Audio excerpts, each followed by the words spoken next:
यह वीडियो जरा गौर से सुनिएगा। प्रिय आत्मा,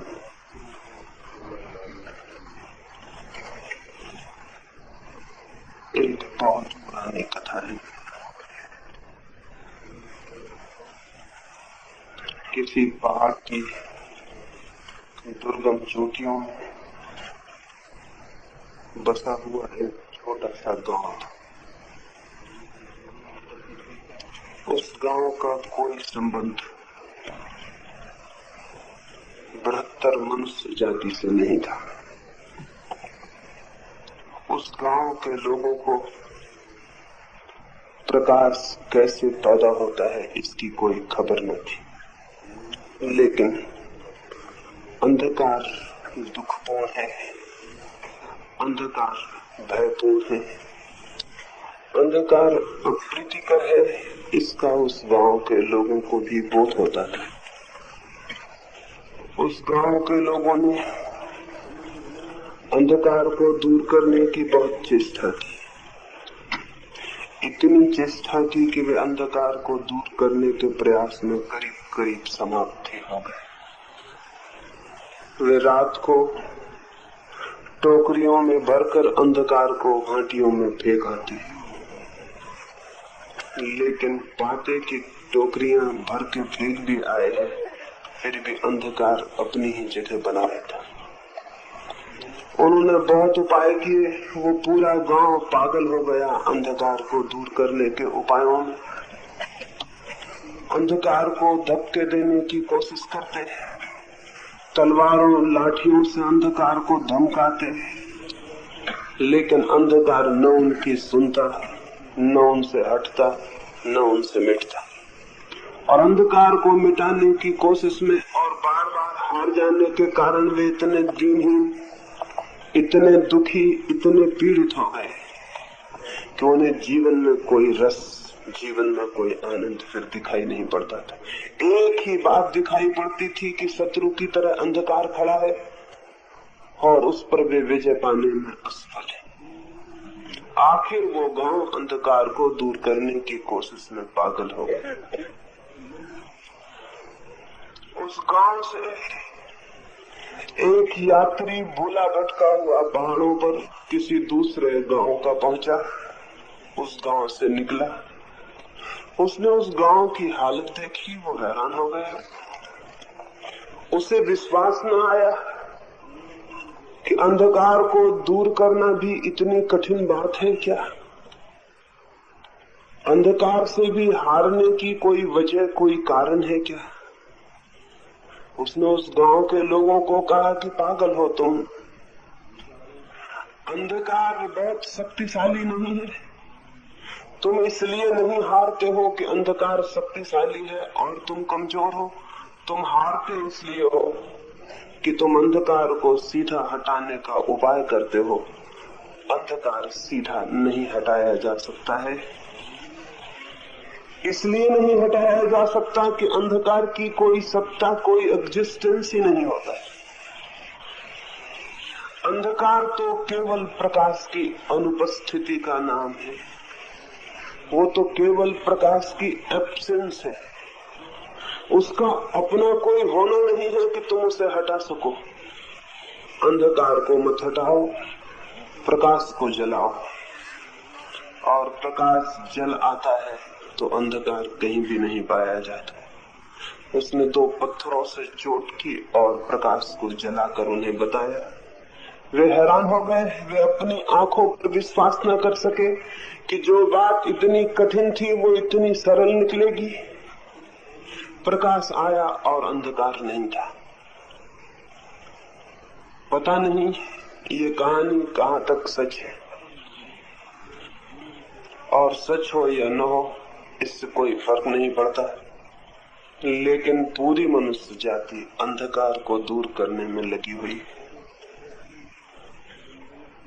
और अंधकार को दूर करने की इस चेष्टा में अंधकार तो दूर नहीं होता, प्रकाश भी उपलब्ध नहीं होता, लेकिन मनुष्य जरूर दीनहीन, फ्रस्ट्रेटेड, मनुष्य जरूर चिंतातुर, मनुष्य जरूर तनाव से भर जाता है और इस सीमा तक ये बात पहुंच जाती है कि मनुष्य विक्षिप्त हो उठता है।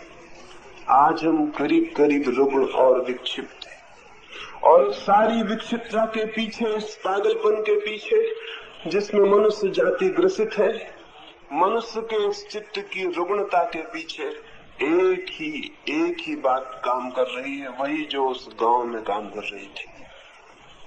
हम अंधकार को दूर करने के प्रयास में संलग्न, प्रकाश को जलाने के प्रयास में नहीं, अंधकार को दूर हटाने के प्रयास में। हर मनुष्य अस्वस्थ, बीमार और रुग्ण है चित्त के तल पर, क्योंकि वो अंधकार को दूर करने की कोशिश में लगा है। अंधकार दूर नहीं किया जा सकता। इसका ये अर्थ नहीं है कि अंधकार दूर नहीं हो सकता। अंधकार निश्चित ही दूर हो जाता है, लेकिन प्रकाश के जलने से। सीधे अंधकार के साथ कुछ भी करने का उपाय नहीं है, वो है ही नहीं, उसके साथ करने का उपाय होगा कैसे? हम सब एक नेगेटिव, एक नकारात्मक जीवन विधि से पीड़ित है, अंधकार को दूर करने की विधि से पीड़ित है। स्वभावतः हम अपने भीतर हिंसा दूर करना चाहते हैं, घृणा दूर करना चाहते हैं, क्रोध दूर करना चाहते हैं, द्वेष, लोभ, मोह दूर करना चाहते हैं, ईर्ष्या दूर करना चाहते हैं। ये सब अंधकार है, इनको दूर नहीं किया जा सकता सीधा। इनकी अपनी कोई सत्ता नहीं है। क्रोध, घृणा, द्वेष या ईर्ष्या किसी के अभाव है, किसी प्रकाश की अनुपस्थिति है, स्वयं किसी चीज की मौजूदगी नहीं है। घृणा प्रेम की अनुपस्थिति है, जैसे अंधकार प्रकाश की अनुपस्थिति।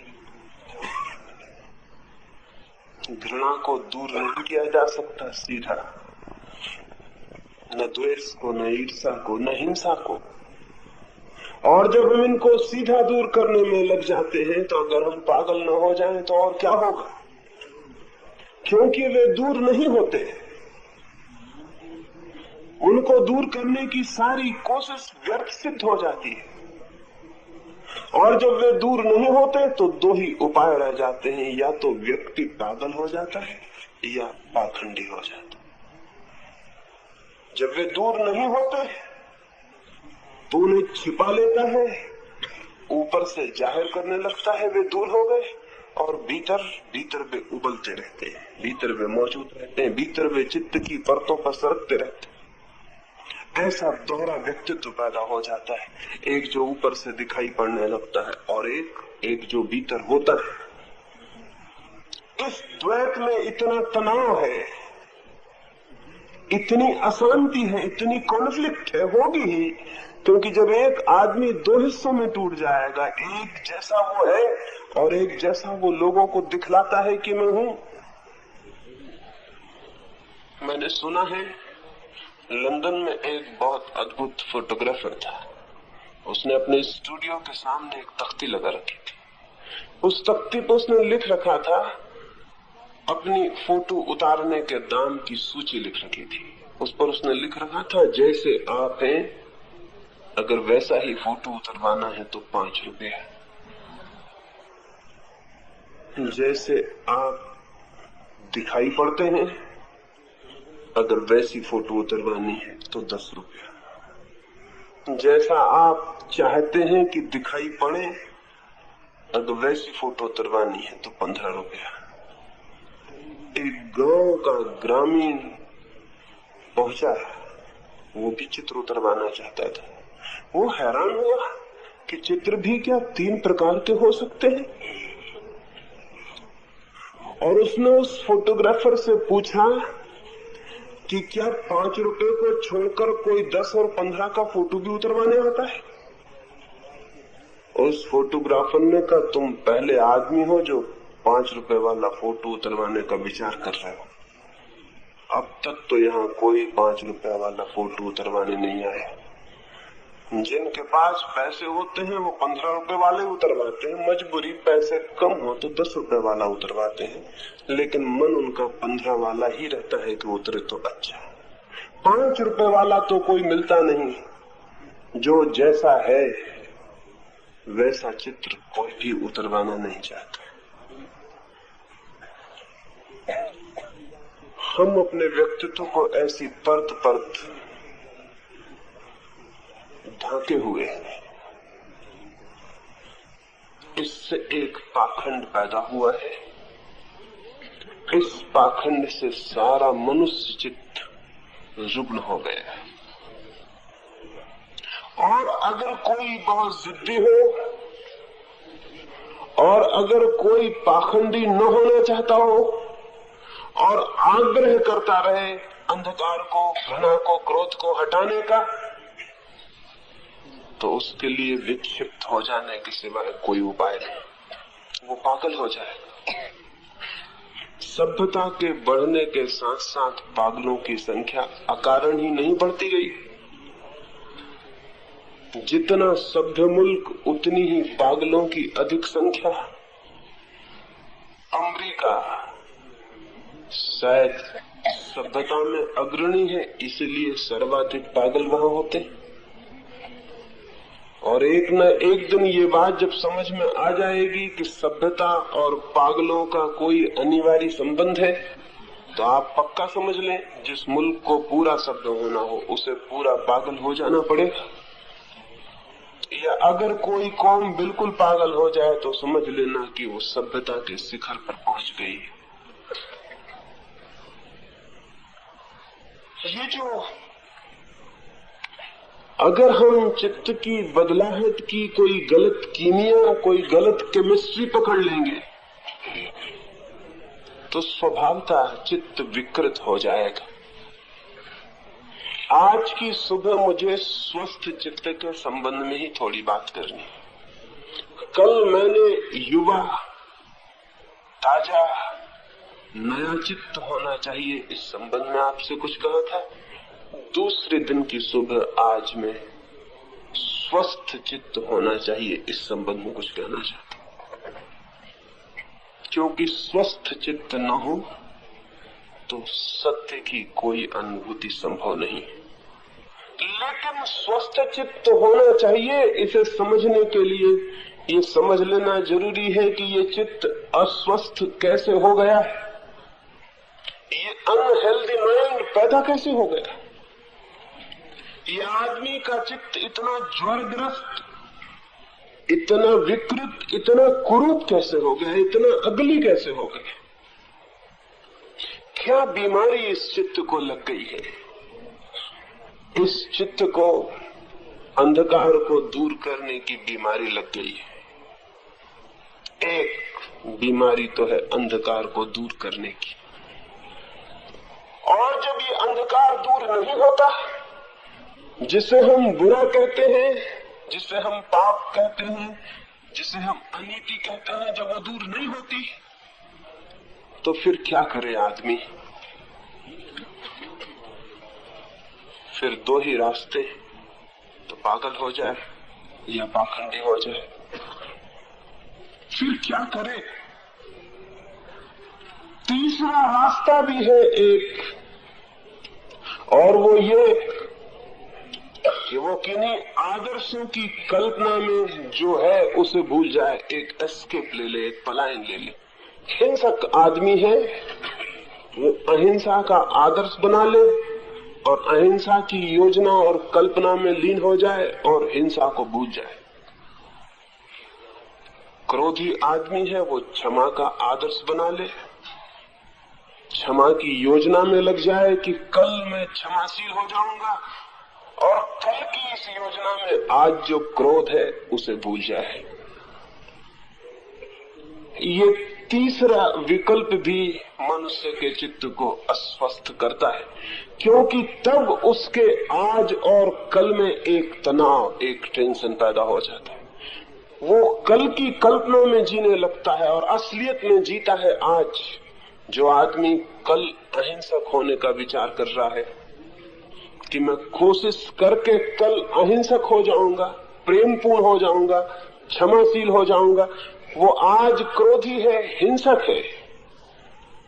और हिंसक आदमी अहिंसक बनने की कोशिश भी करेगा, उस कोशिश में भी हिंसा मौजूद रहेगी। इसलिए तथाकथित अहिंसक साधु, सन्यासी, साधक इतनी गहरी हिंसा में संलग्न होते हैं जिसका कोई हिसाब नहीं। ये जरूर बात सच है कि वे हिंसा दूसरे पर न करके अपने पर ही करते हैं। हिंसा की धारा वे अपने पर ही लौटा लेते हैं। वे खुद के ही विनाश में, खुद के ही डिस्ट्रक्शन में संलग्न हो जाते हैं। और किस किस भांति वे अपने को पीड़ा देने लगते हैं और उन्हें ख्याल भी नहीं होता कि ये सब हिंसा है, लेकिन वे अहिंसा की साधना के लिए ये सब कर रहे हैं। हिंसक आदमी अहिंसक हो कैसे सकता है? वो जो कुछ भी करेगा उसमें हिंसा होगी। अहिंसा की साधना भी करेगा तो हिंसा होगी। उसका माइंड तो वायलेंट है, वो तो हिंसक है, इसलिए जो भी वो मन करेगा उसमें हिंसा होगी। क्रोधी आदमी प्रेम की तैयारी करेगा तो उसमें भी क्रोध होगा। बातें प्रेम की होंगी, पीछे क्रोध होगा। मैंने सुना है एक क्रोधी बाप का बेटा घर छोड़कर भाग गया था। उसने अखबार में विज्ञापन निकलवाया कि प्यारे बेटे तुम वापस आ जाओ, तुम्हारी माँ तुम्हारे प्रेम में बहुत दुखी है और दिन रात रो रही है। मैं खुद भी तुम्हारे प्रेम में पागल हुआ जा रहा हूँ, शीघ्र वापस लौट आओ।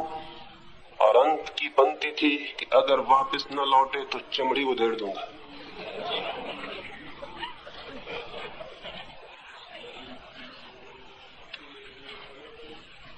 वो सारी प्रेम की बातचीत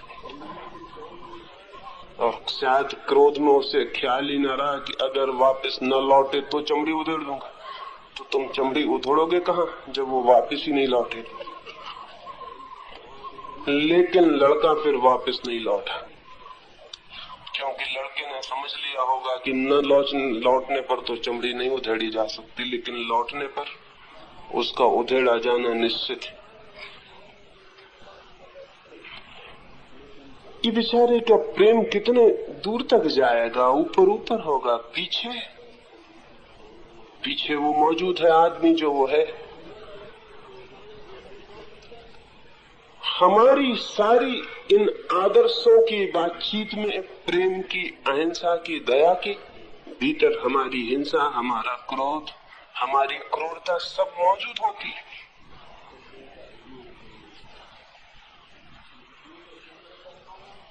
मैंने सुना है एक सुबह एक पति अपना अखबार पढ़ रहा था। उसकी पत्नी ने उसे अखबार पढ़ते देखकर चिंता अनुभव की होगी, क्योंकि पत्नियां ये कभी पसंद नहीं करती कि उनका पति उनके अतिरिक्त और किसी चीज में उत्सुक हो। अखबार में भी उत्सुक हो तो ईर्ष्या पैदा होती। तो उस पत्नी ने कहा कि ऐसा मालूम होता है कि अब तुम मुझे प्रेम नहीं करते। मैं आधे घंटे से बैठे हूँ लेकिन तुमने मेरी तरफ देखा नहीं, तुम अपना अखबार ही पढ़े जाते हो। उसके पति ने कहा गलती में होता हूँ, अब तो मैं तुम्हें और भी ज्यादा प्रेम करता हूँ। अब तो तुम्हारे बिना मैं एक क्षण नहीं जी सकता। तुम ही मेरी श्वास, तुम ही मेरे प्राण हो। और आखिर में कहा कि अब बकवास बंद करो, अब मुझे अखबार पढ़ने दो। अब बहुत हो गया, अब बकवास बंद करो, अब मुझे अखबार पढ़ने दो।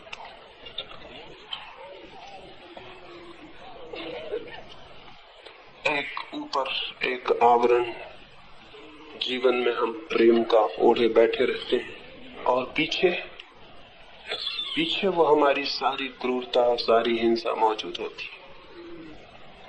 अगर आदमी को जरा खरोंच दो उसका सारा झूठा व्यक्तित्व खत्म और उसके भीतर से असली आदमी बाहर। जरा किसी के पैर पर चोट लगा दो, जरा किसी को धक्का दे दो, वो गई बात। वो जो ऊपर से आदमी था विलीन हो गया, दूसरा आदमी मौजूद हो गया। इस आदमी का पता भी नहीं था कि ये इतनी ही दूरी पर पास ही मौजूद है। हम सबके भीतर वो आदमी मौजूद है और उस आदमी की मौजूदगी और ऊपर से ये आवरण झूठा विरोधी, और हमने इस विरोध को भीतर हिंसा मालूम पड़ती है। तो जो अपोजिट है, जो विरोधी है अहिंसा, उसका वस्त्र ओढ़ लिया। भीतर क्रोध है तो हमने ऊपर क्षमा का वस्त्र ओढ़ लिया। भीतर घृणा है तो हमने ऊपर प्रेम का वस्त्र ओढ़ लिया। आदमी का चित्त विकृत है इस अपोजिट के कारण। ये जो विरोधी ओढ़े हुए है, इसके कारण मनुष्य कभी स्वस्थ नहीं हो सकता, क्योंकि इस विरोधी के ओढ़ने से वो जो भीतर है वो नष्ट नहीं होगा, बल्कि वो नष्ट हो सकता था अगर ये विरोधी न ओढ़ा जाता, क्योंकि उसके साथ जीना बहुत कठिन था। उसके साथ एक क्षण जीना कठिन था। इस विरोधी को ओढ़ लेने के कारण उसके साथ जीना आसान हो गया।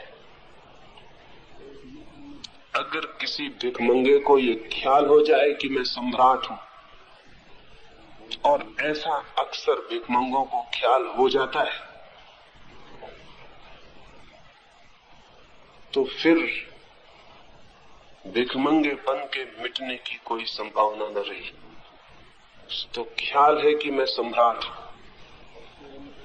वह आदमी भिखमंगा है, भिखारी है, लेकिन ख्याल है कि मैं सम्राट हूं। तो अब उसके भिखमंगेपन के मिटने का क्या मार्ग रहा? लेकिन इस ख्याल से वो सम्राट हो नहीं जाता है, रहता तो भिखमंगा ही है। एक सपना ओढ़ लेता है सम्राट के होने का, और इस सपने ओढ़ लेने के कारण भिखमंगी में रहने की सुविधा मिल जाती।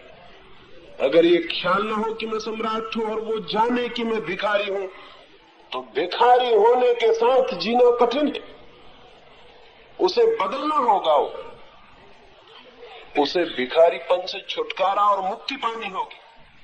अगर एक बीमार आदमी को ख्याल हो जाए कि मैं स्वस्थ हूं, तो फिर उसकी बीमारी के उपचार का क्या संभावना रही? वो अपनी बीमारी को मिटाने के लिए क्या करेगा? वो कुछ भी नहीं करेगा। लेकिन इस ख्याल से कि मैं स्वस्थ हूं, वो स्वस्थ हो नहीं जाता है, रहता तो बीमार है, लेकिन इस ख्याल के कारण बीमारी को भीतर सरकने का, जीने का मौका मिल जाता है। बीमारी की मिटने की सारी संभावना समाप्त हो जाती है। बीमारी को मिटाने के लिए बीमारी को पूरी तरह जानना जरूरी है। बीमारी से मुक्त होने के लिए बीमारी को भुलाना सबसे घातक बात है, और हम सब अपनी बीमारियों को भुलाकर बैठ जाते हैं। हम सब तरकीबें निकाल लेते हैं कि बीमारी भूल जाए, और फिर बीमारी जीती है, भीतर सरकती है। अपरिचित और अनजान हो जाने के कारण, अनकॉन्शियस हो जाने के कारण, अचेतन हो जाने के कारण हमारा उससे ऊपर से कोई संबंध नहीं रह जाता, लेकिन प्राणों को भीतर भीतर वो रोंद डालती है। मनुष्य इसलिए अस्वस्थ है, मनुष्य का चित्त इसलिए अस्वस्थ है। इस पूरी बात को अगर हम संक्षिप्त में समझें तो इसका ये अर्थ हुआ कि मनुष्य तथ्यों को छिपाने के लिए आदर्शों का उपयोग करता है। वो जो फैक्ट्स हैं उनको छिपाने के लिए फिक्शन खड़े करता है। जो तथ्य हैं, जो सच्चाइयां हैं, उन्हें छिपाने के लिए झूठी कल्पनाएं और आदर्श और आइडियल्स खड़े करता है, और फिर इन आदर्शों के कारण तथ्यों को भूल जाता है। लेकिन तथ्य हैं, भूलने से मिटते नहीं है। अगर कोई चीजें भूलने से मिटती होती तब तो बहुत आसान बात थी, तब तो एक आदमी शराब पी लेता और दुख मिट जाता। लेकिन शराब पीने से दुख मिटता नहीं, केवल भूलता है। आदर्शों की शराब पी लेने से भी जीवन के तथ्य बदलते नहीं, मौजूद रहते हैं। ये हमारा ही देश है, ये अहिंसा की शराब हजारों साल से पी रहा, लेकिन एक भी आदमी अहिंसक नहीं हो पाए। हिंसा मौजूद है, हमारे चित्त में सब तरफ हिंसा मौजूद है, लेकिन हम अहिंसा की बातें करके अपनी हिंसा को छिपाए रखते हैं। जरा सी चोट और हमारे हिंसा के फव्वारे निकलने शुरू हो जाते हैं। हमारे कवि हिंसा के गीत गाने लगते हैं, हमारे नेता हिंसा की बात करने लगते हैं, हमारे साधु सन्यासी भी कहने लगते हैं अहिंसा के रक्षा के लिए अब हिंसा की बहुत जरूरत है। वो सारी अहिंसा एक क्षण में विलीन हो जाती है। हम हजारों साल से प्रेम की बातें करते रहे, लेकिन हमारे जीवन में कहाँ है प्रेम? हम दया की सेवा की बातें करते रहे, कहाँ है दया और कहाँ है सेवा? और हमारी सारी सेवा और हमारी सारी दया भी हमारे गहरे से गहरे स्वार्थों की अनुचर हो गई है। एक आदमी को मोक्ष जाना है, इसलिए वो दया करता है, दान करता है। ये दया और दान है या कि सौदा है? एक आदमी को आत्मा को पाना है, इसलिए वो सेवा करता है गरीबों की। ये सेवा है या अपने स्वार्थ के लिए गरीब को भी उपकरण बनाना है?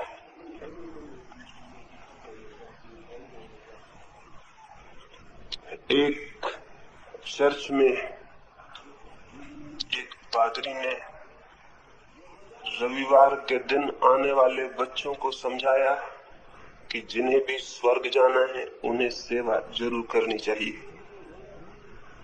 उन बच्चों ने पूछा हम कैसे सेवा करें, क्योंकि स्वर्ग तो हम सब जाना चाहते हैं। उस पादरी ने कहा कई प्रकार हैं सेवा के।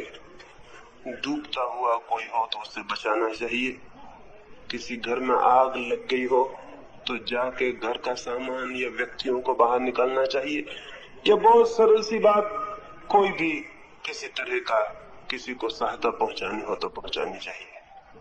अगले रविवार को जब वे बच्चे फिर आए तो उस पादरी ने पूछा तुमने कोई सेवा का कार्य किया? 3 बच्चों ने हाथ उठाए। एक बच्चे ने पूछा उसने क्या किया? उसने कहा मैंने एक बूढ़ी औरत को सड़क पार करवाई। दूसरे से पूछा, उसने धन्यवाद दिया कि खुश हूं मैं, तुमने बहुत अच्छा काम किया। दूसरे बच्चे से पूछा तुमने क्या किया? उसने कहा मैंने भी एक बूढ़ी औरत को सड़क पार करवाई। वो थोड़ा हैरान हुआ, लेकिन फिर उसको भी धन्यवाद दिया। और तीसरे से पूछा तुमने क्या किया? उसने कहा मैंने भी एक बूढ़ी औरत को सड़क पार करवाई। वो बहुत हैरान हुआ, उसने कहा क्या 3 बूढ़ी औरत तुम्हें पार करवाने को मिल गई? उन तीनों ने कहा 3 कहाँ, एक ही बूढ़ी औरत थी। तो वो बहुत हैरान हुआ कि तुमको 3 को उसे पार करवाना पड़ा। उन तीनों ने कहा वो पार होने नहीं चाहती थी, बड़ी मुश्किल से पार करवाना था।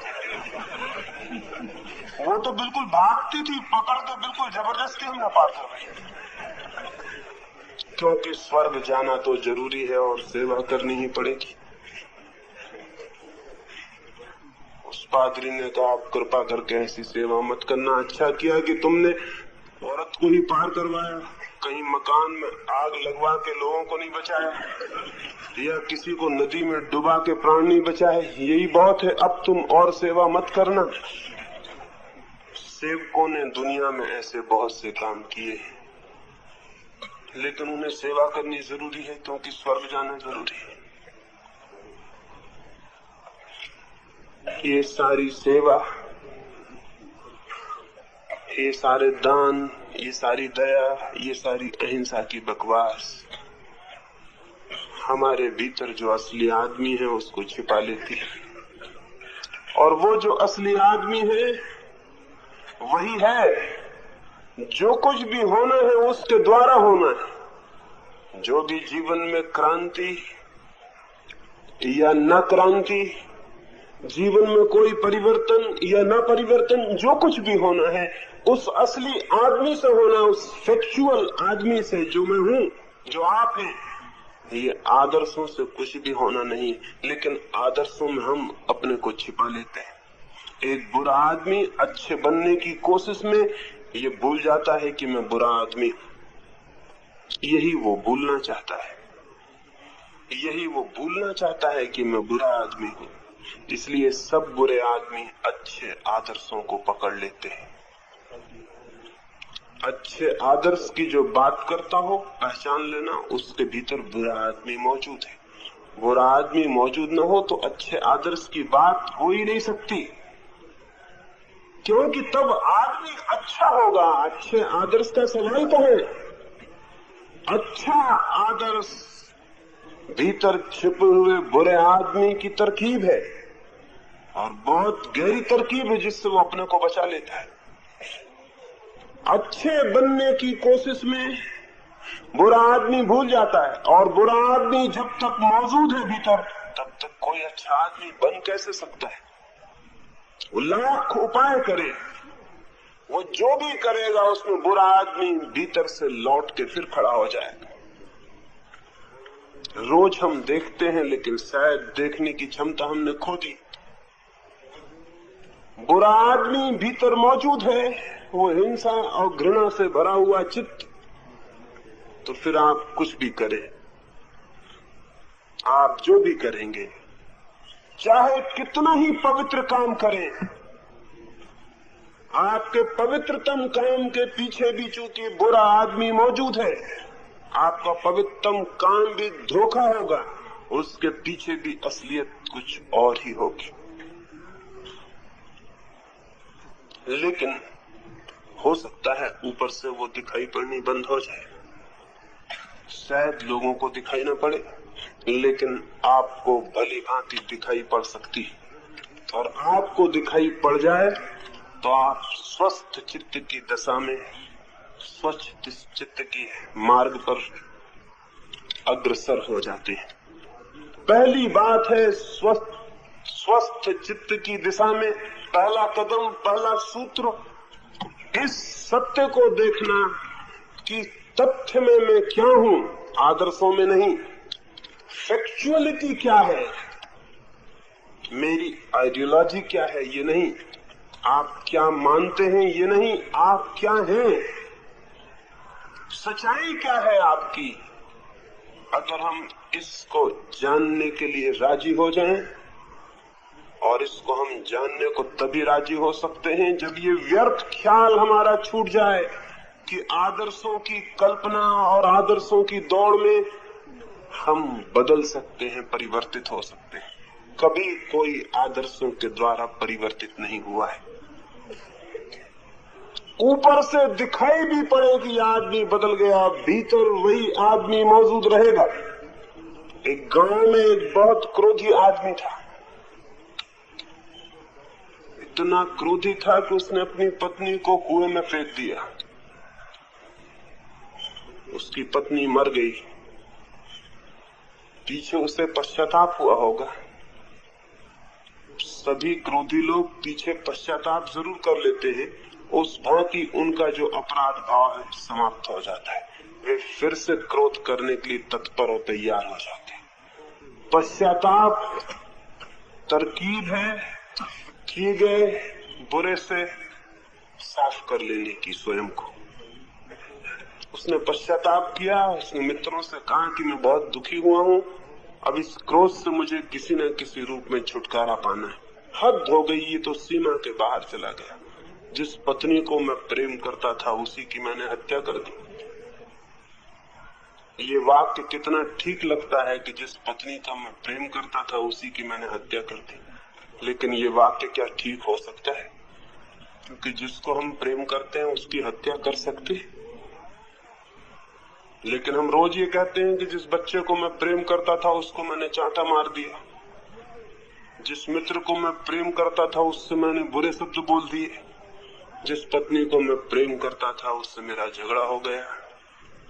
झगड़ा सच है, चांटा मारना सच है, हत्या करना सच है, प्रेम का ख्याल झूठा है। लेकिन उसके मित्रों ने कहा कि तुम्हें पश्चाताप हो रहा है, ये बड़ी अच्छी बात है। गांव में एक मुनि आए हुए हैं, तुम वहां चलो, शायद उनसे तुम्हें कोई रास्ता मिल जाए। मुनि के पास उस क्रोधी व्यक्ति को ले गए और मुनि जो हमेशा से रास्ता बताते रहे, पेटेंट, वो उन्होंने उसे बता दी कि तुम सन्यासी हो जाओ, बिना सन्यासी हुए क्रोध इत्यादि से छुटकारा नहीं हो सकता। संसार में रहोगे तो क्रोध और लोभ और मोह में फंसे ही रहोगे।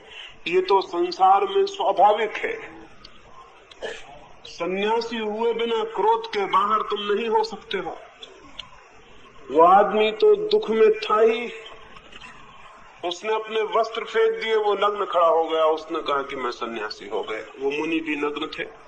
मुनि बहुत हैरान हुए और बहुत उन्होंने धन्यवाद किया उस व्यक्ति का कि ऐसा मैंने व्यक्ति नहीं देखा, इतना संकल्पवान, तत्क्षण इतनी शीघ्रता से परिवर्तित हो जाने वाला। एक तो वो बाल्या भील की कथा थी, एक दूसरी तुम्हारी है, उन्होंने कहा। लेकिन मुनि धोखे में आ गए और पूरे गांव ने भी प्रशंसा की, लेकिन उनको पता नहीं था ये क्रोधी आदमी का सहज लक्षण था। क्रोधी आदमी शीघ्रता से कुछ भी कर सकता है। वो उसके एंगर का ही, वो उसके क्रोधी होने का ही सबूत था, संकल्प वगैरह का सबूत नहीं था। और न ही उसके दृढ़ शक्ति वाले और विल पावर होने का सबूत था। वो सिर्फ उसके क्रोधी होने का सबूत था। जिस शीघ्रता से उसने पत्नी को कुएं में धक्का दिया था, उतनी ही शीघ्रता से खुद को सन्यास में धक्का दे दिया। ये दोनों एक ही चित्त के लक्षण थे, लेकिन गांव धोखे में आ गए। वो मुनि भी धोखे में आ गए। उन्होंने कई लोगों को सन्यास की शिक्षा दी थी, लेकिन अब तक वो लोग कहते थे कि हाँ कभी सन्यास लेंगे जरूर, लेकिन इस आदमी ने तत्क्षण कपड़े फेंक दिए।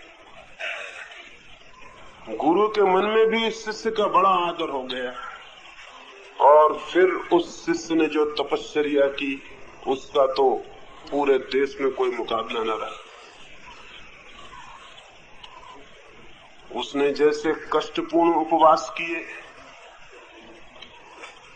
वो एक एक पैरों पर घंटों खड़ा रहा, जैसे जैसे कठिन उसने शीर्षासन किए,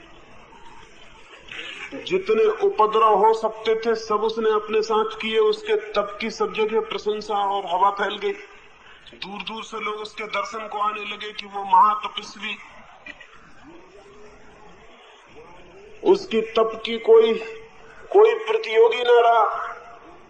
लोग फिर भी भूल में पड़ गए, उन्हें पता नहीं कि वही क्रोधी आदमी है। और ये क्रोध का ही रूपांतरण है, ये क्रोध का ही रूप है कि वो आदमी आज धूप में खड़ा हुआ है, आज रेत में लेटा हुआ है, कल कांटों पर सोया हुआ है, महीनों भूखा है, सूख के हड्डी हो गया है। ये क्रोध का ही रूप है। ये किसी को ख्याल न आया। लोग कहने लगे महातपस्वी, ऐसा तपस्वी नहीं देखा गया था। और जितनी उसको प्रशंसा मिलने लगी उतना अहंकार उसका मजबूत होने लगा, उतना ही वो और तपस्या करने लगा। फिर तो उसकी ख्याति बहुत फैली, और जब किसी तपस्वी की ख्याति बहुत फैल जाए तो वो राजधानी की तरफ यात्रा करता है। उसने भी यात्रा की, वो तपस्वी राजधानी की तरफ चला। सभी तपस्वी अंततः राजधानी पहुंच जाते हैं, चाहे तप का कोई रूप हो, धार्मिक की, राजनीतिक की, समाज सेवा का, लेकिन तपस्वी अंत में राजधानी जरूर पहुंचता है।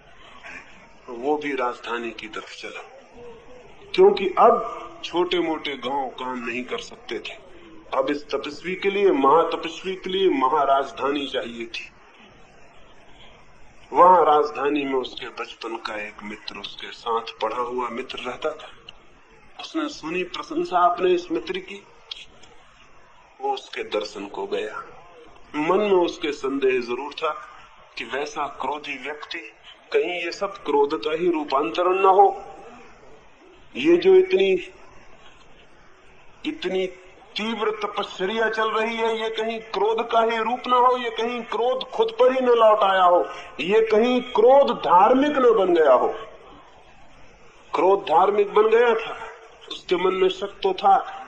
वो पहुंचा, सोचा था कि शायद अगर मित्र सचमुच में ही साधु हो गया होगा तो कम से कम मुझे पहचान लेगा। बचपन में वर्षों वे साथ रहे थे, लेकिन जो लोग भी अहंकार की सीढ़ियां चढ़ जाते वे फिर किसी को भी पहचानते नहीं। सभी उनको पहचाने ये तो वे चाहते हैं, लेकिन किसी को उन्हें न पहचानना पड़े ऐसा भी कभी नहीं चाहते, क्योंकि जो किसी को पहचानता है वो छोटा हो जाता है और जो सबसे पहचाना जाता है, सब जिसे रिकॉग्नाइज करते हैं, वो बड़ा हो जाता है। देख तो लिया मित्र को उसने, लेकिन पहचाना नहीं। कौन पद पर पहुंचे लोग मित्रों को कब पहचानते हैं। मित्र पास जाके बैठ गया चरणों में। शक तो मित्र को हुआ कि मुझे पहचान तो उन्होंने लिया है, क्योंकि वे तिरछी तिरछी आंख से देखकर इधर उधर देखने लगते थे। क्योंकि न पहचाना होता तो बार बार देखने की उस तरफ जरूरत भी न थी, और देखने से बच भी रहे थे उसकी भी कोई जरूरत न थी। उस मित्र ने पूछा कि क्या महाराज मैं पूछ सकता हूं आपका नाम। महाराज ने कहा मेरा नाम, अखबार नहीं पढ़ते हो, रेडियो नहीं सुनते, मेरा नाम कौन है जो नहीं जानता, लेकिन फिर भी तुम पूछते हो। मेरा नाम है मुनि शांतिनाथ। तो कहने से ही मित्र को ख्याल आ गया कि शांति कितनी उपलब्ध हुई होगी। लेकिन 2-4 मिनट शांतिनाथ आत्मा परमात्मा की बातें करते रहे। फिर 2-4 मिनट के बाद उस मित्र ने पूछा कि मुनि जी क्या मैं पूछ सकता हूं आपका नाम क्या है। मुनि जी तो हैरान हो गए, हद हो गई, अभी इसने पूछा, बताया, कहा कि सुनते हो या कि बहरे हो। कहा मैंने मुनि शांतिनाथ। मित्र का संदेह मजबूत होने लगा, शांति खो गई थी। 2-4 मिनट आत्मा परमात्मा की फिर बात चलती रही। मित्र ने फिर पूछा क्या मैं पूछ सकता हूं आपका नाम। उन्होंने डंडा उठा लिया, उन्होंने कहा कि अब मैं तुम्हें बताता हूं मेरा नाम। उसके मित्र ने कहा मैं पहचान गया शांतिनाथ जी, आप मेरे पुराने ही मित्र हैं, कोई फर्क कहीं भी नहीं हुआ है। चित्त स्वयं को सबको धोखा देने में समर्थ है, लेकिन धोखे से चित्त रुग्ण होता चला जाता है, अस्वस्थ होता चला जाता है। हम सब भी ऐसे धोखे रोज दे रहे हैं। हमारी मुस्कुराहटें झूठी, हमारा प्रेम झूठा, हमारी दया झूठी, हमारी अहिंसा झूठी, और भीतर हमारी जो सच्चाई है वो बिल्कुल और। बाहर से हम मुनि शांतिनाथ हैं, भीतर हम कौन हैं वो हमें खोजना है और जानना है। वो हमें पहचानना है कि भीतर हम कौन हैं। ये जो बाहर का सारा हमने एक फिक्शन, एक कल्पना, एक सपना खड़ा कर रखा है, एक आदर्श अपने ऊपर ओढ़ रखा है, यही है जो हमारे जीवन में क्रांति को, ट्रांसफॉर्मेशन को नहीं आने देता है। इसके कारण हम तथ्यों को देख ही नहीं पाते, तो फिर तथ्यों को बदलने का सवाल कहां उठता है। और एक और बहुत मजे की बात है कि तथ्यों को देखना ही उनकी बदलाहट हो जाती। किसी तथ्य को पूरी तरह देख लेना ही उसकी बदलाहट हो जाती, लेकिन तथ्य की तीव्रता से हम दर्शन नहीं कर पाते तो बदलाहट नहीं हो पाती। एक वैज्ञानिक एक प्रयोग करता था, उसने 2 बाल्टियों में पानी भरा और 2 मेंढक पकड़ के लाया। एक बाल्टी में उसने उबलता हुआ पानी भरा और मेंढक को उसमें छोड़ा। जानते हैं आप क्या हुआ? मेंढक छलांग लगा के बाहर निकल गया। उबलता हुआ पानी था, क्या होता और होना क्या था? कितना तीव्र था उत्ताप जल का। मेंढक छोड़ा, छलांग लगा के बाहर निकल गया। इस बात का दिखाई पड़ जाना मेंढक को कि आग सा पानी है, फिर कुछ करना थोड़ी पड़ा, हो गई बात, निकल गया बाहर। दूसरी बाल्टी में उसने मेंढक को डाला, उसमें कुनकुना पानी, ल्यूक वार्म, और धीरे धीरे बाल्टी को नीचे से वो गर्म करता गया। मेंढक मर गया। धीरे धीरे पानी गर्म होता गया, धीरे धीरे पानी गर्म होता गया। मेंढक को किसी तल पर ये पता नहीं चला कि पानी इतना गर्म हो गया है कि मैं निकल जाऊं। धीरे धीरे पानी गर्म हुआ, मेंढक एडजस्ट होता गया। मेंढक जो था वो धीरे धीरे उस पानी से राजी होता गया, वो धीरे धीरे गर्म होता गया, डिग्री आधा डिग्री गर्म होता रहा। मेंढक भी उसके साथ तैयारी करता रहा और गर्म होता गया। मेंढक उस थोड़ी देर में जब वो पानी उबला तो मेंढक उसी में उबल गया और मर गया। पहला मेंढक छलांग लगा के क्यों निकल सका, दूसरा मेंढक छलांग लगा के क्यों नहीं निकल सका? दूसरे मेंढक को पानी के गर्म होने का तथ्य तीव्रता से दिखाई नहीं पड़ सका। धीरे धीरे पानी गर्म हुआ, उसे पानी की पूरी गर्मी का एहसास किसी भी क्षण नहीं हो सका। जो लोग आदर्शों में जीते हैं वे ल्यूक वार्म कुनकुने पानी में जीने लगते हैं। उनकी नजर होती है आदर्शों पर, जीवन के तथ्यों की पीड़ा और जलन का पूरा एहसास उन्हें कभी नहीं हो पाता। पूरी इंटेंसिटी में, पूरी तीव्रता में वे अपनी हिंसा को कभी नहीं देख पाते। अहिंसा के कारण उनके भीतर की हिंसा ल्यूक वार्म मालूम पड़ने लगती, कुनकुनी मालूम पड़ने लगती।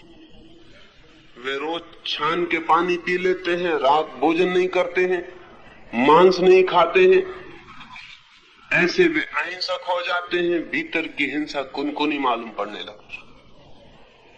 लेकिन अगर वे अहिंसा की सारी बातचीत को अलग कर दें और पूरी दृष्टि से भीतर की हिंसा को देखें तो जैसे मेंढक छलांग लगा के बाहर निकल गया, वैसे ही मनुष्य हिंसा के बाहर निकल सकता है, वैसे ही मनुष्य दुख के भी बाहर निकल सकता है, वैसे ही मनुष्य अज्ञान के भी बाहर निकल सकता है। लेकिन हमारे आदर्श हमारे जीवन को कुनकुना बना देते हैं। और जो आदमी अपने जीवन को जितना आदर्शों से घेर लेता है उतना ही उसके जीवन में ट्रांसफॉर्मेशन, वो क्रांति का क्षण कभी भी नहीं आ पाता जो जीवन को बदल दे और नया कर दे। अस्वस्थ चित्त है आदर्शों के कारण।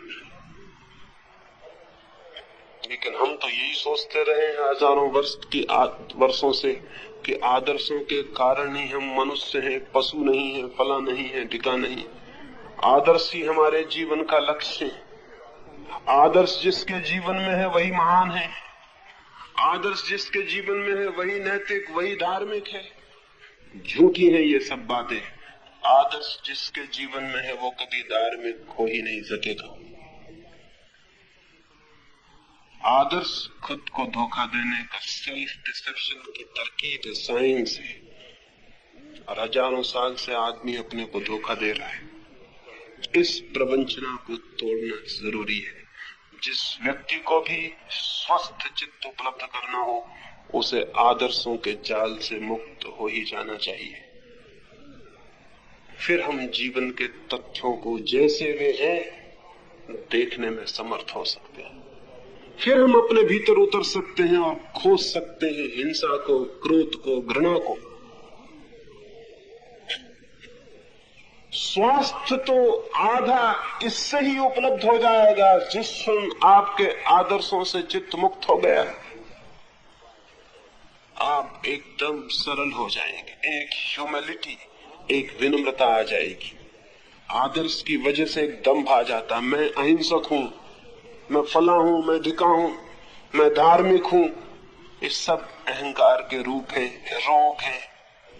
लेकिन जो आदमी सारे आदर्शों को मन से हटा देता है और मन की तथ्यात्मकता को, वो जो मन है हिंसा, क्रोध, घृणा से भरा हुआ, ईर्ष्या से भरा हुआ, उसको जानता है वो एकदम विनम्र हो जाता है। एक ह्यूमिलिटी अचानक उसके ऊपर आ जाती है। वो देखता है मैं क्या हूं।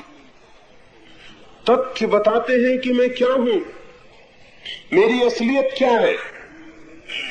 और जिस दिन वो पूरी शांति से और पूरी सरलता से, पूरी विनम्रता से इन तथ्यों को देखता है, वो देखना ही, वो दर्शन एक छलांग बन जाती है, एक जंप उसके जीवन में आ जाता है, एक क्रांति उसके जीवन में आ जाती है। कैसे हम उन तथ्यों को देख सकेंगे उसकी बात तो कल सुबह मैं करूंगा।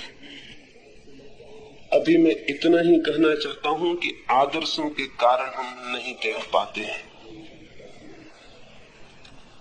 आदर्शों के कारण एक भ्रमजाल, एक इल्यूजन पैदा हो जाता है और हम सब आदर्शों में पाले गए हैं और जी रहे हैं। इससे एक हिपोक्रेसी, एक पाखंड, एक झूठ, एक वंचना खड़ी हो गई है। और वही झूठ, वही वंचना, वही स्वयं को कुछ और समझना जो कि हम हैं, उससे भिन्न, उससे विरोधी, वही वंचना हमारे जीवन का सारा स्वास्थ्य। एक युवक सारी पृथ्वी की परिक्रमा के लिए निकला हुआ था। उस विस्तृत यात्रा में एक अनजान अपरिचित रास्ते पर एक फकीर से उसका मिलना हो गया। वो फकीर भी अपने गांव को लौटता था। वो युवक जिस देश से आता था, उस देश के सभी लोग सफेद कपड़े पहनते थे और ये फकीर बड़ा अजीब मालूम पड़ा, ये पूरे ही काले कपड़े पहने हुए थे।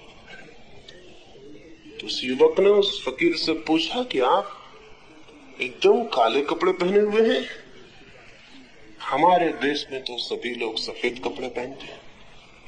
उस फकीर ने कहा, सफेद कपड़े पहन सकूं ऐसा अभी मेरा मन कहा, मन है मेरा काला, इसलिए काले कपड़े पहने हुए।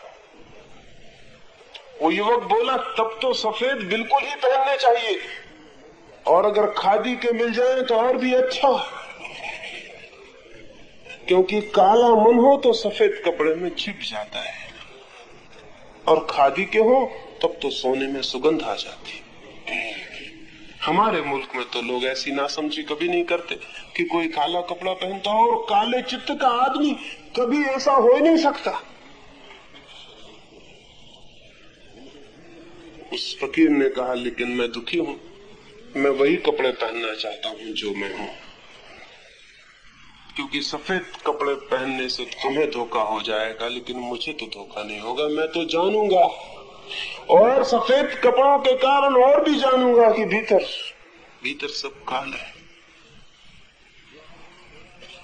उस युवक ने कहा कि किस गांव में आप रहते हैं, मैं वहां जरूर आना चाहूंगा, और संभव है अपनी यात्राओं में वहां से मैं निकलूं तो मैं आपके दर्शन करने आना चाहूंगा। किस मोहल्ले में आप रहते हैं?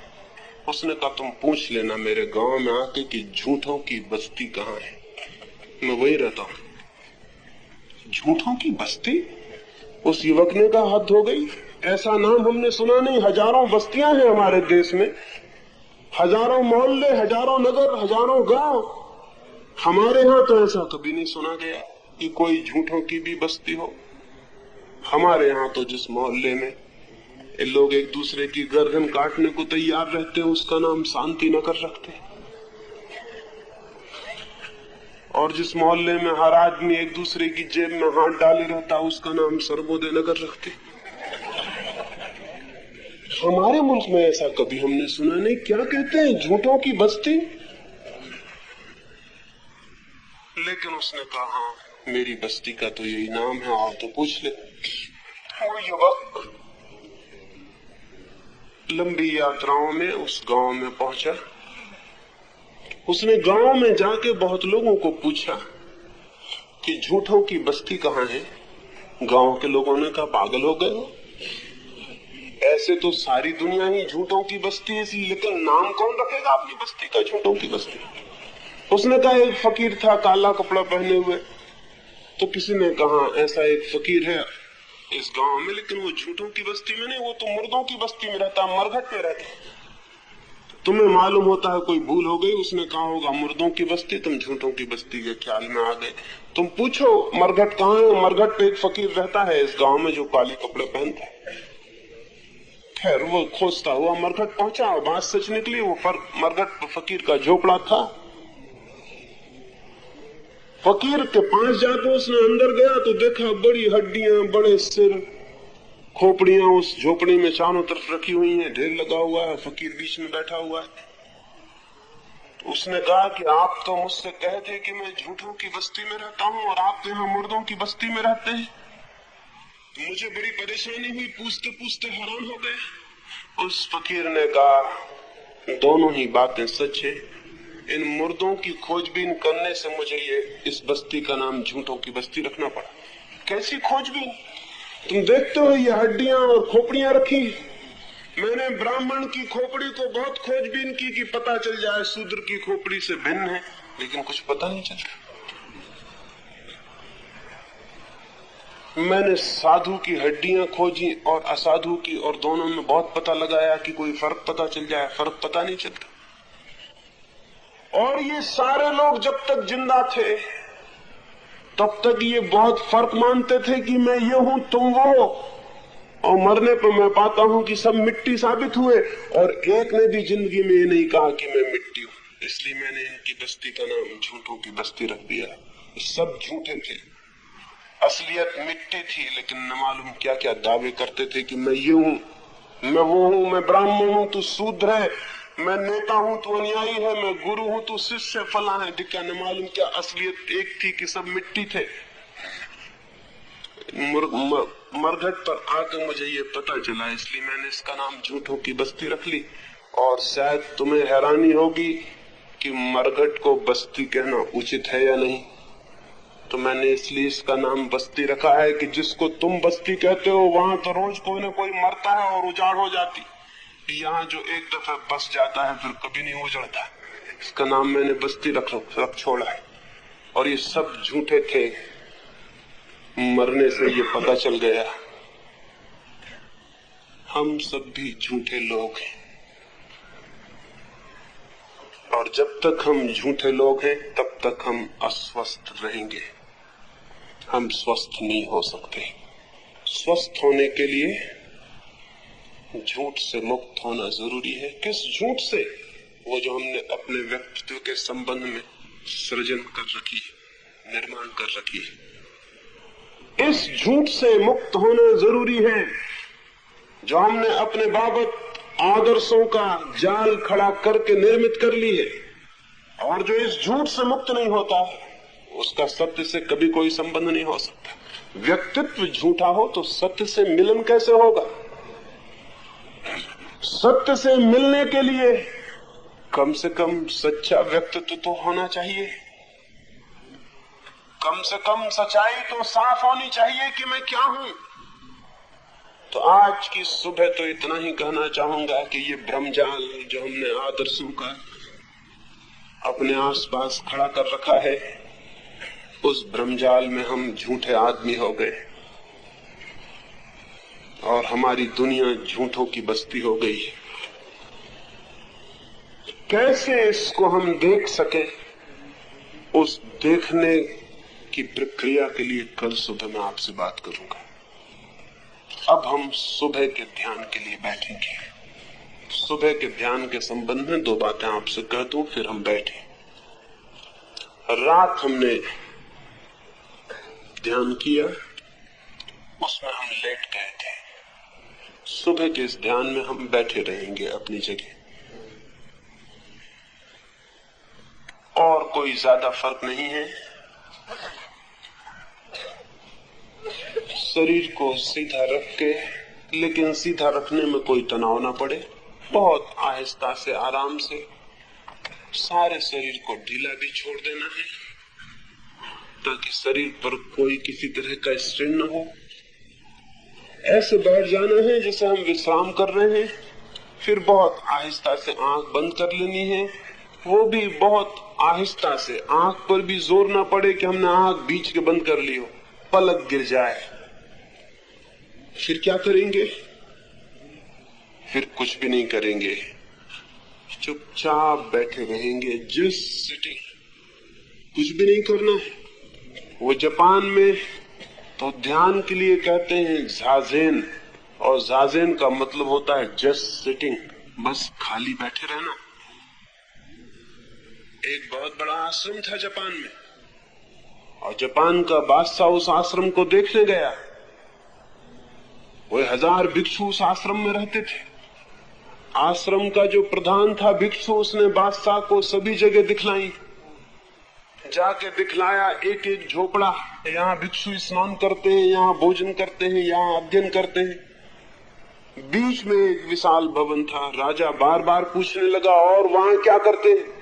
भिक्षु उसकी बात सुन के चुप रह जाता था। राजा बहुत हैरान हुआ, बाथरूम पाखाने सब बतलाए, लेकिन वो जो विशाल भवन था, जो देखने जैसा लगता था, उसकी वो भिक्षु बात भी नहीं करता था। आखिर राजा के विदा का वक्त आ गया, द्वार पर लौट आया, अभी वो भवन नहीं दिखलाया गया था। राजा ने कहा, या तो मैं पागल हूं या तुम, जिसे मैं देखने आया था वो भवन तुम दिखलाते नहीं, और फिजूल के झोपड़े मुझे दिखलाते फिरे। अब मैं जा रहा हूं, क्या मैं पूछ सकता हूं वहां क्या करते हो? उस भिक्षु ने कहा, तुम्हारे इस पूछने के कारण ही मैं बताने में असमर्थ हो गया। वहां हम कुछ नहीं करते, वो हमारा ध्यान का कक्ष, वहां हम कुछ भी नहीं करते। तुम बार बार पूछते हो वहां क्या करते हो, तो मैं वो झोपड़ा तुमको बताता रहा जहां हम कुछ करते हैं, कहीं स्नान करते हैं, कहीं भोजन करते हैं। इस भवन में हम कुछ भी नहीं करते, तो मैं कैसे बताऊं कि हम वहां क्या करते हैं? इसलिए मैं ले नहीं गया। मैं समझ गया कि ये करने की भाषा समझता है, ना करने की भाषा समझेगा नहीं, इसलिए मैंने उस भवन को छोड़ दिया। वहां हम कुछ भी नहीं करते, वहां तो हम बस बैठ जाते हैं, कुछ भी नहीं करते। तो यहाँ भी हम बस बैठ जाएंगे और कुछ भी नहीं करेंगे। आवाजें सुनाई पड़ेंगी, पक्षी, हवाएं पत्तों को हिलाएंगी, वृक्षों से आवाज होगी, उस आवाज को चुपचाप सुनते रहेंगे, सुनते रहेंगे, सुनते रहेंगे, और सुनते ही सुनते आप पाएंगे कि भीतर एक साइलेंस, एक शांति उत्पन्न होनी शुरू हो जाती है। अगर हम चुपचाप बैठ के सिर्फ सुनते रहें जीवन को, जो चारों तरफ न मालूम कितने रूपों में ध्वनियां कर रहा है, तो हम भीतर एकदम शांत होते चले जाएंगे। और ये शांति जैसे जैसे गहरी होगी, वैसे वैसे एक नए आयाम का भीतर उद्घाटन हो जाता है, एक नई डायमेंशन खुलनी शुरू हो जाती है। उसी आयाम में कहीं सत्य है, कहीं परमात्मा है, कहीं जीवन का अनुभव है। उसी द्वार पर चल के कहीं कुछ है जिसे शब्दों में कहना कठिन है कि क्या है। थोड़े दूर दूर बैठेंगे ताकि कोई किसी को छूता ना हो, थोड़े थोड़े फासले पर बैठ जाएं, दूर दरख्तों के नीचे भी जाके बैठ सकते हैं, और भी सुखद होगा। आवाज तो मेरी वहां सुनाई पड़ेगी, लेकिन थोड़े फासले पर बैठे, बीच से हट जाएं कुछ मित्र, कोई किसी को छूता हुआ ना हो।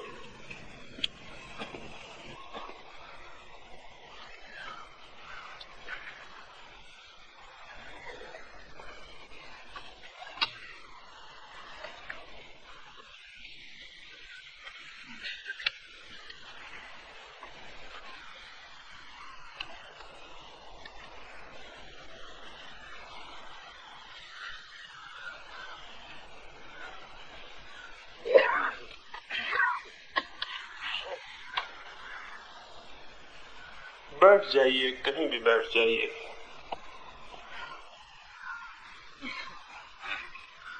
कहाँ बैठते हैं इसका सवाल नहीं, कैसे बैठते हैं इसका सवाल है। कहीं भी बैठ जाइए।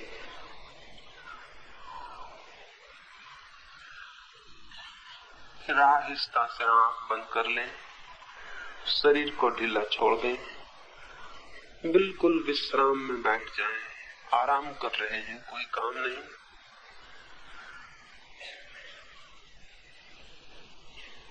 बिल्कुल शांत और शिथिल बैठ जाएं। देखें, शांत और शिथिल। हवाएं जोर से आने को हैं, वृक्ष हिलेंगे, आवाज होगी, चुपचाप सुनते रहे। सुनते ही सुनते भीतर मन सब शांत होता जाता है। सुने, मौन सुने।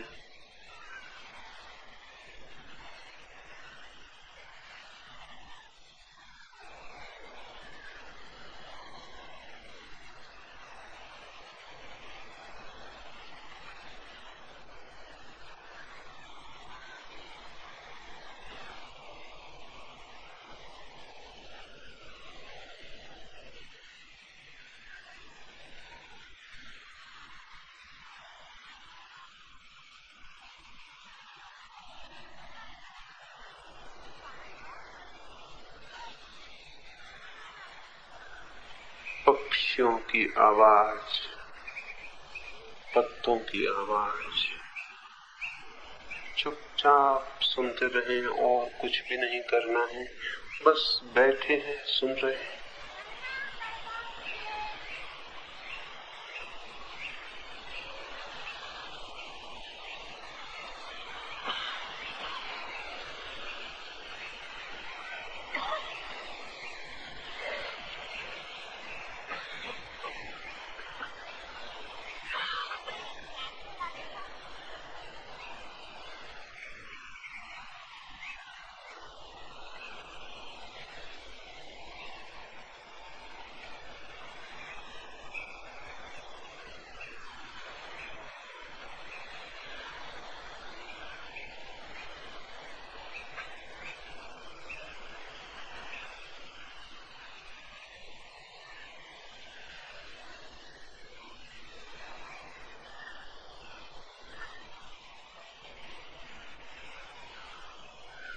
सुनते रहें, बैठे रहें और धीरे धीरे मन शांत होता जाए। एक सन्नाटा भीतर पैदा हो जाए।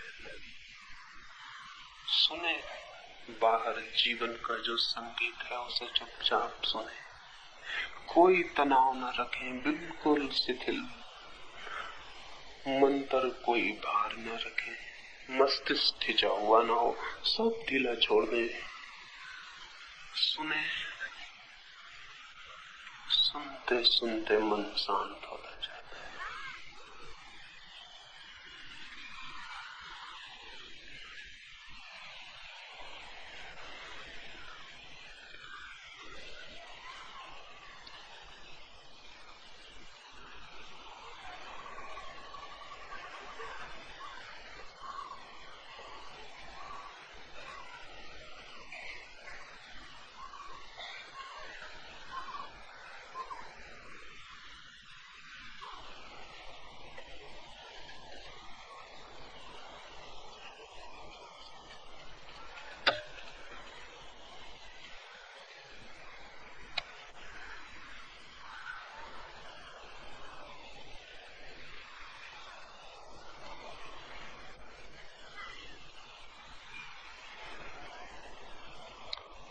मन शांत हो रहा है।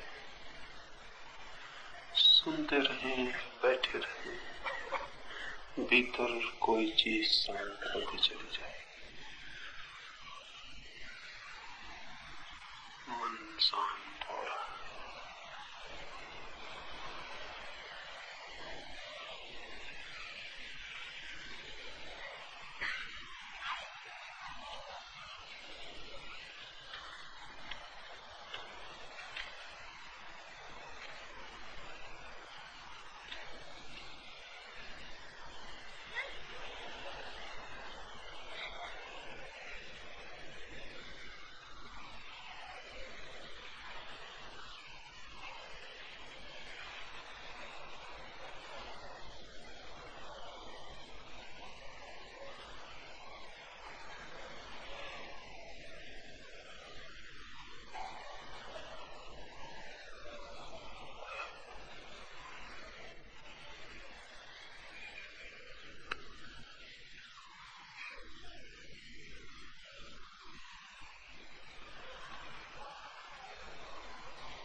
भीतर देखें, मन शांत होता जा रहा है।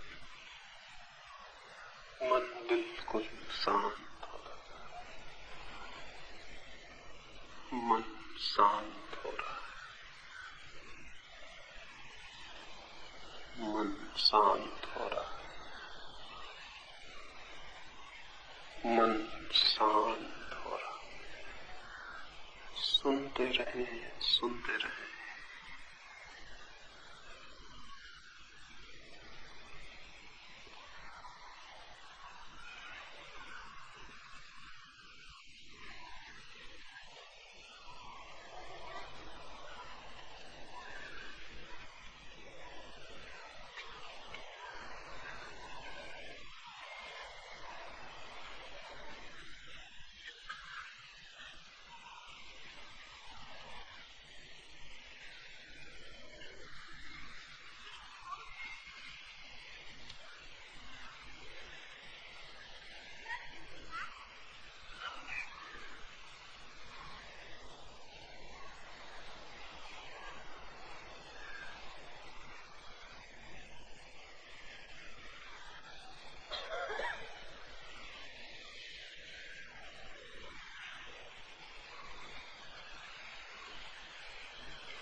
मन शांत होता जा रहा है। मन बिल्कुल शांत हो गया है।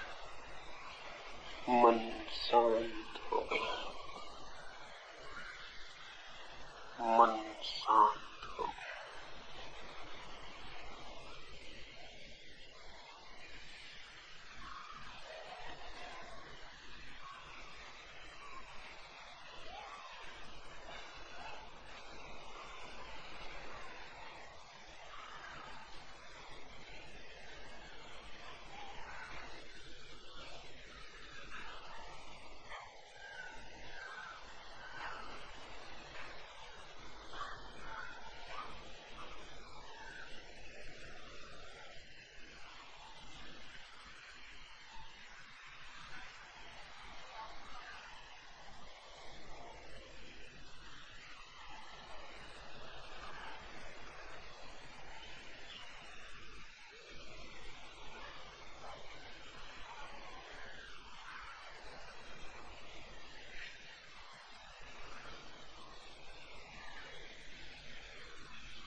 मन शांत हो गया।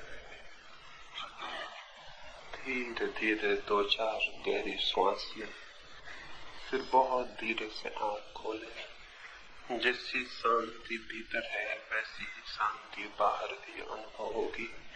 धीरे धीरे 2-4 गहरी श्वास लेकर आहिस्ता से आँख खोलें।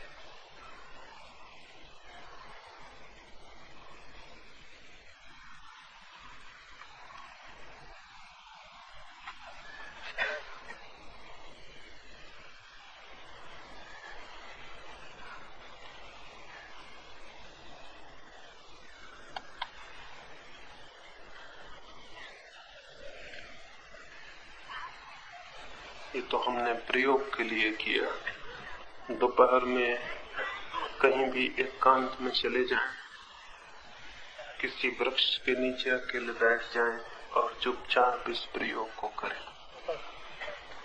सुबह की बैठक समाप्त हुई।